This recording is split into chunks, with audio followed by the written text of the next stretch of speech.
Capítulo 2 Elaine. O casamento dos meus pais foi bastante conturbado.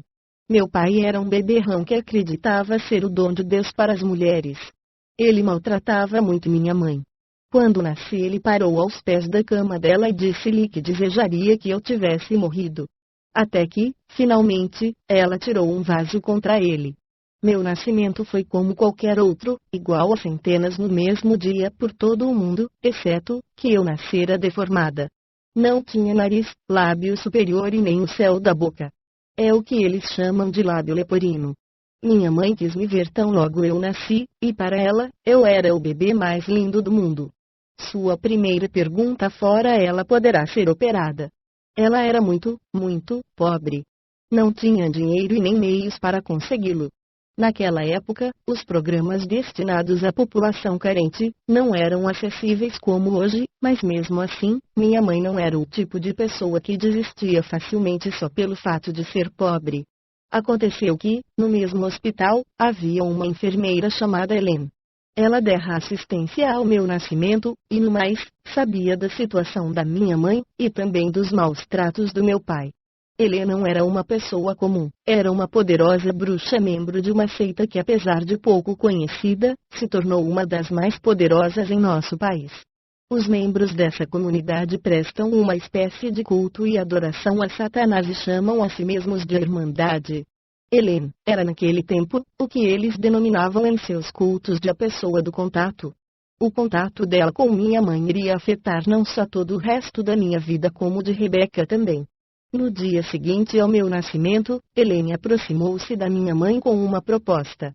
Se minha mãe permitisse que ela pegasse uma pequena quantidade do meu sangue, ela e suas amigas providenciariam todos os recursos financeiros e ajuda necessária para a obtenção da melhor cirurgia e cuidados médicos disponíveis. Mamãe não conseguia entender por que ela oferecia tanto em troca de tão pouco. Porém, como não houvesse outro recurso para uma situação desesperadora como a nossa e, ainda, Helen assegurando-lhe o tempo todo, que não me causaria mal algum, mamãe, finalmente aceitou a proposta. Helen era uma jovem senhora atraente, que parecia genuinamente sincera e preocupada no desejo de ajudar tanto minha mãe, como eu. O que ela não explicaria para minha mãe é que o meu sangue era uma importante venda. O pequeno recipiente contendo meu sangue foi levado e dado a uma outra mulher chamada Grace. Ela fazia parte da seita satânica. Lá, era conhecida como uma sacerdotisa superior. A venda do meu sangue daria a ela maior poder, vigor e uma posição mais elevada na seita. Helen, também, obteve maior poder com a transação. O sangue fora levado por ele e dado a Grace, que durante a cerimônia, bebera do meu sangue. Isto fez com que ela e Satanás tomassem posse de mim. Assim, a partir daquele momento, eu ficara exposta à entrada de muitos demônios. Grace, sob a orientação do diabo, enviou especificamente, para o meu corpo, diversos demônios que moldariam minha vida, personalidade e futuro.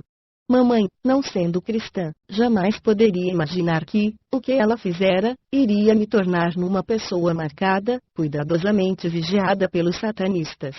Mais tarde, como resultado, o meu próprio envolvimento na seita. Mesmo que mamãe jamais tivesse dito tudo bem, você pode pegar um pouco do sangue dela, no futuro, eu testemunharia a venda do sangue de outros bebês. Meu coração se afligia só de pensar nas consequências que essas vendas causariam no futuro deles. Satanás tinha, agora, uma preciosa propriedade. Um novo bebê, onde os demônios poderiam habitar, crescer e tornarem-se poderosos e ágeis. Quanto mais eu crescia, tomando consciência de mim mesma, mais eu sabia que algo diferente e incomum acontecia dentro de mim, entretanto, não sabia o que era. 4 dias após o meu nascimento disseram à minha mãe que ela poderia levar-me a um hospital infantil perto dali. Lá, eu sofreria várias intervenções cirúrgicas. Muitas na verdade. Foram necessários 16 anos de cirurgias plásticas para que eu tivesse um rosto normal. Também, tive que frequentar terapias para a correção da fala e da audição além das correções na arcada dentária. Era apenas o começo dos anos de muita dor, solidão e rejeição. Dor, porque a cirurgia plástica me causava dores como de queimadura quando na fase de recuperação. solidão, porque eu não era como as outras crianças, e rejeição porque devido à deformidade no meu rosto, eu tinha poucos amigos. Eu me tornara rude e violenta. Aprender a lutar para me defender. As interrupções, na escola, devido a cirurgias, desfaziam os meus círculos de amizade. As crianças na escola pareciam se divertir. Faziam-me de palhaça, cutucando, empurrando e zombando, até que eu não mais pudesse suportar. Mudávamos de escola para escola. Eu não frequentava mesmo há 2 anos consecutivos. Meus pais achavam bom que eu não tivesse de enfrentar o mesmo grupo de crianças no ano seguinte. Porém, eu vivia a mesma situação. Acontecia o mesmo em cada escola.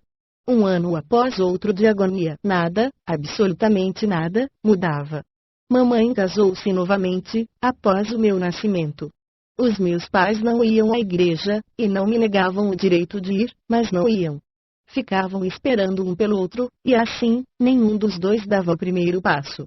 Finalmente, eu me ajuntei a um grupo da igreja. Era um grupo ativo na igreja pentecostal. Eu tinha 16 anos e fora aceita na mocidade porque sabia cantar, tocar guitarra e bateria.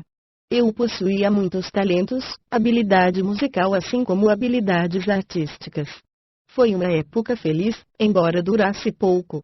Enquanto crescia, descobri que possuía poderes inexplicáveis, entretanto, não sabia de onde eles vinham, o que eram ou o que fazer com eles.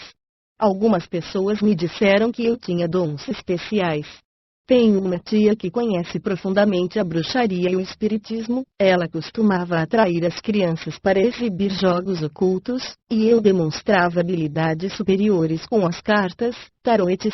Na adolescência constatei uma enorme habilidade para influenciar outros e fazê-los agirem de acordo com minha vontade. A minha força física era incomum. Lembro-me de que no primeiro ano da escola secundária, depois da aula de ginástica, uma garota lésbica tentou abusar de mim. Fiquei tão furiosa que quase afoguei no vaso sanitário. Ela era bem maior do que eu, e se não fosse a intervenção de alguns adultos, eu a teria matado.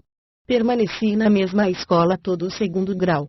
Meus colegas zombavam de mim, e a pior coisa do mundo nessa idade, é ver que seus companheiros, além de abusarem, zombam de você. Eu chegara ao ponto de não mais suportar a situação. Certa vez, quando eu passava pelo corredor, o capitão do time de futebol gritou: "Olhem essa horrível lábio leporino". Recordo-me de eu ver jogado os livros no chão e avançado na direção dele. O que consegui recordar depois foram os 5 professores tentando tirar-me de cima dele. Eu quase o matara. Deixei-o de nariz quebrado, assim como o queixo e inúmeros ossos da face. A minha força era sobrenatural.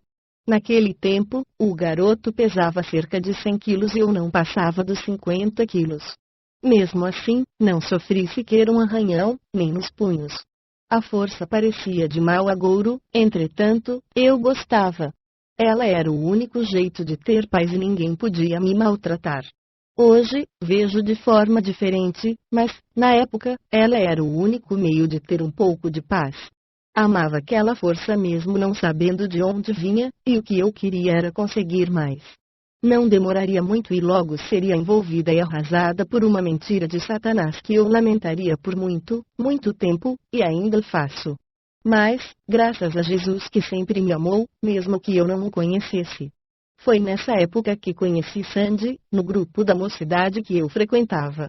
Ela também era da mesma escola que eu, e tínhamos a mesma idade. Sandy era uma recruta no satanismo e me levou ao passo seguinte no plano que o inimigo traçara para mim.